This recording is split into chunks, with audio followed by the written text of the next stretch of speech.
तो चलिए अब आपको यूपी में आस्था भक्ति की त्रिवेणी के दर्शन करवाते हैं। प्रयागराज हो, काशी हो या फिर अयोध्या, सभी जगह आस्था का महाउत्सव चल रहा है और भारी संख्या में भक्त यहां पहुंच भी रहे हैं। आने वाले हर एक दिन के साथ यहां पहुंचने वाले श्रद्धालुओं का आंकड़ा अपना ही पिछला रिकॉर्ड तोड़ता जा रहा है। बिल्कुल, देखिए, भक्ति के रथ पर सवार श्रद्धालुओं के जन सैलाब को देखकर अगर हम इसे यूपी में आस्था का स्वर्णकाल कहें तो ये गलत नहीं होगा। प्रयागराज में पिछले 15 दिनों में 13 करोड़ से ज्यादा लोग आस्था की डुबकी लगा चुके हैं। अयोध्या और काशी में लाखों भक्त अपने भगवान के दर्शन को पहुंच रहे हैं।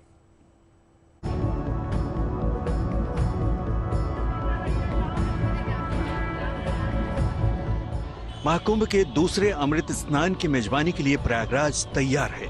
मौनी अमावस्या को लेकर त्रिवेणी तट पर श्रद्धालुओं के जत्थे जुटने लगे हैं। संगम नगरी में आस्था का जैसे समंदर उमड़ पड़ा है।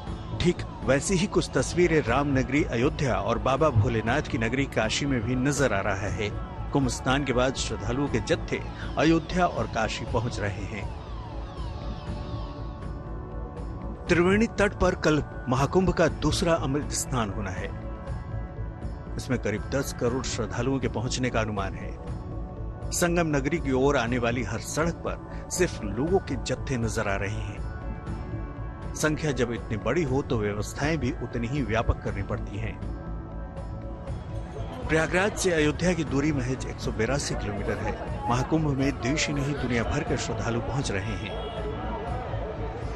पवित्र स्नान के बाद रामलला के दर्शनों की चाहत उन्हें अवधपुरी तक खींच ला रही है। श्री राम जन्मभूमि मंदिर में हर रोज भक्तों की भारी भीड़ उमड़ रही है। भगवान राम की मनमोहक छवि के दीदार के लिए सोमवार को यहाँ रिकॉर्ड 25 लाख श्रद्धालु पहुंचे।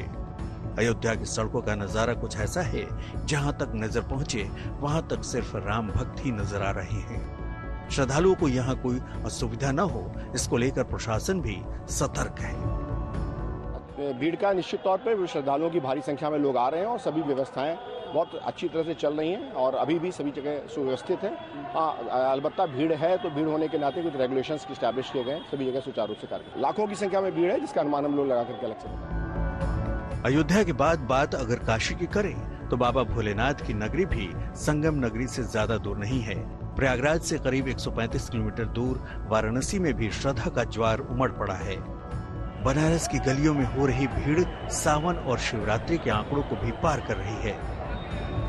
ये भीड़ 5 तारीख तक बनी रहेगी, क्योंकि अभी 29 जनवरी को जहां मौनी अमावस्या है तो वहीं 3 फरवरी को बसंत पंचमी का भी पर्व है और ये भी अंदाजा लगाया जा रहा है कि 10 करोड़ श्रद्धालु महाकुंभ प्रयाग से दर्शन करके गंगा स्नान करके काशी की तरफ रुख करेंगे। यही कारण है कि 5 तारीख तक सभी स्कूलों को बंद कर दिया गया है और ऑनलाइन ही शिक्षा देने का निर्देश दिया गया है। बाबा विश्वनाथ की चौखट पर मत्था टेकने हर दिन करीब 5 लाख से ज्यादा भक्त पहुंच रहे हैं। सड़कों पर उमड़ते आस्था के समंदर को संभालने में प्रशासन के पसीने छूट रहे हैं। यहाँ चौराहे को खाली रखिए, नंदी सर्कल को बिल्कुल खाली रखिए। आप लोग आगे बढ़ते जाइए। सभी दर्शनार्थियों से सादर अनुरोध है, आप लोगों से विनम्र निवेदन है कि चौराहे को खाली रखिए। महाकुंभ में मौनी अमावस्या पर भी आस्था का हुजूम उमड़ने की उम्मीद है, जो वाराणसी और अयोध्या का रुख कर सकता है, जिसको लेकर वाराणसी और अयोध्या में तैयारियां की जा रही हैं, ताकि भक्तों की आस्था में कोई रुकावट न आए। प्रयागराज से समर्थ श्रीवास्तव, वाराणसी से रोशन जायसवाल के साथ bureau report, good news today.